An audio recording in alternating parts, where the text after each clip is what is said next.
اور اسلام علیحدہ ہے. اس دور میں کوشش کی گئی اس بات کا پرچار کرنے کی کہ رام اور رحیم ایک ہی ہیں. مجدد الفسانی نے صحبتیں برداشت کی، جیل کاٹی، لیکن اس کے باوجود دو قومی نظریے کو پروان چڑھایا.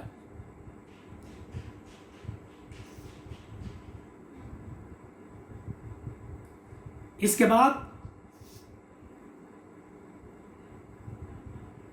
دو قومی نظریے میں شاہ ولی اللہ محدث دہلوی کا کردار بھی بڑا اہم ہے.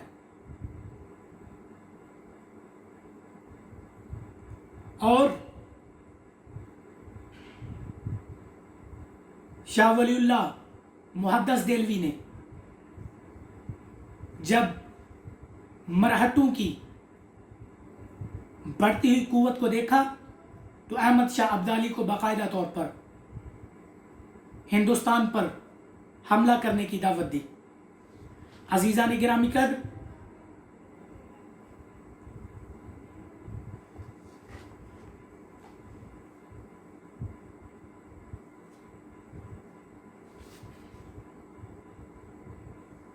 شاہ ولی اللہ بھی امت مسلمہ کو ہندو قوم سے علیحدہ سمجھتے تھے.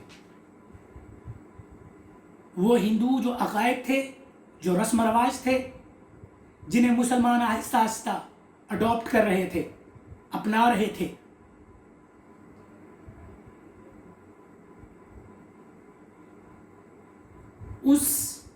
ان نظریات کو، ان باطل نظریات کو شاہ ولی اللہ محدث دہلوی نے نہ صرف رد کیا بلکہ یہ پرچار کیا کہ یہ جو عقائد ہیں یہ اسلام کے سراسر خلاف ہیں.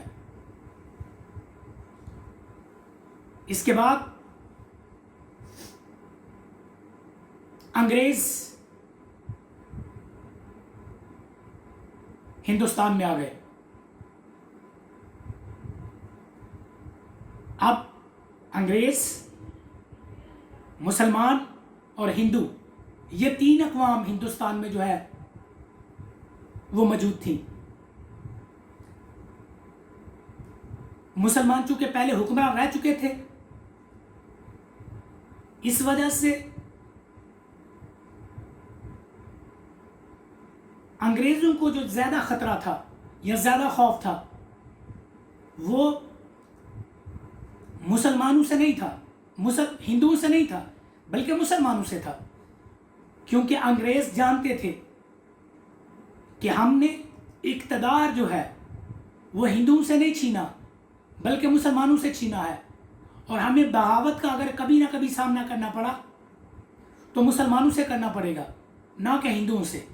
ہندو پہلے بھی بطور رعایا مسلمان بادشاہوں کے دور میں زندگی گزار رہے تھے، اور اب ان کے حکمران چینج ہو گئے ہیں، تبدیل ہو گئے ہیں، تو اب وہ ویسے ہی عام رعایا کی طرح زندگی گزاریں گے. اس صورتحال کو مد نظر رکھتے ہوئے انگریزوں نے مسلمانوں کے لیے زمین تنگ کر دی،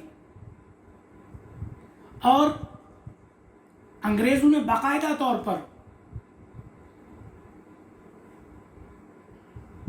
ہندو کی سرپرستی کی. مسلمانوں سے جائیدادیں چھین لی گئی، ان کی پراپرٹیز پہ قبضہ کر لیا گیا، اور ان پر سرکاری ملازمت حاصل کرنے پہ پابندی لگا دی گئی. حتیٰ کہ یہاں تک کہا جاتا ہے کہ جب کوئی سرکاری نوکری کا اشتہار آتا تو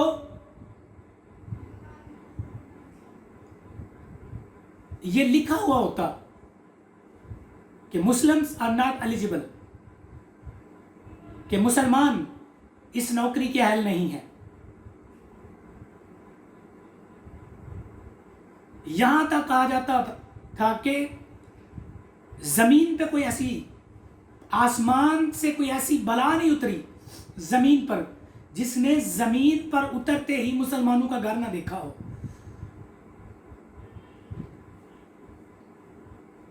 ہندو کی جارحانہ جو تحریکیں تھی وہ شروع ہو گئیں، جن میں شدھی سنگٹھن، آریہ سماج، یہ ساری کی ساری تحریکیں کیا تھی؟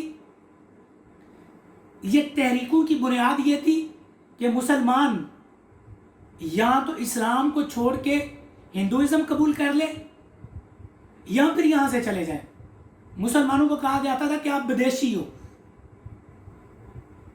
آپ یہاں کے رہنے والے نہیں ہو، آپ نے ہندوستان پہ قبضہ کیا ہوا ہے. یہ صورتحال تھی. متعصب قائدین جو ہندو تھے انہوں نے تحریکوں کو باقاعدہ پروان چڑھایا. اس کے مقابلے میں پھر ایک مرد قلندر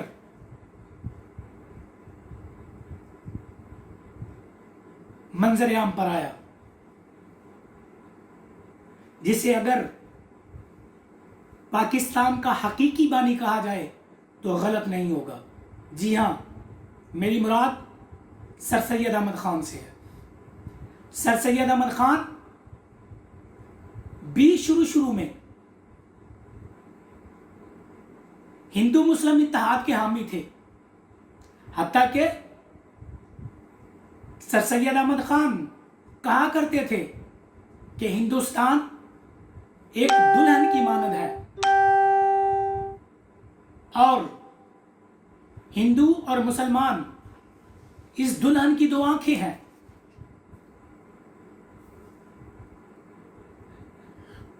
اور دونوں آنکھوں میں برابر روشنی ہونی چاہیے. لیکن جب سر سید احمد خان نے ہندو کا تعصب دیکھا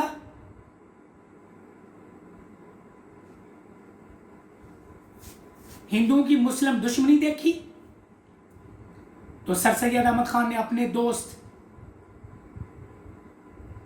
بنارس کے کمشنر ڈپٹی کمشنر شیکسپیئر سے کہا کہ آپ مسلمان اور ہندو کبھی بھی ساتھ نہیں چل سکتے. اس کے بعد سر سید احمد خان نے صرف اور صرف مسلمانوں کے لیے کام کرنا شروع کر دیا. دو قومی نظریے میں اہم کردار زبان نے بھی ادا کیا. ہندو ہر اس چیز کو، ہر اس شے کو، ہر اس نشانی کو مٹا دینا چاہتے تھے جس کا تعلق مسلمانوں سے تھا.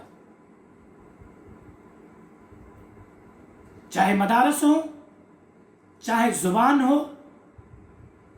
اردو کی سب سے پہلے مخالفت کی گئی 1867 میں بنارس میں، جسے ہم اردو ہندی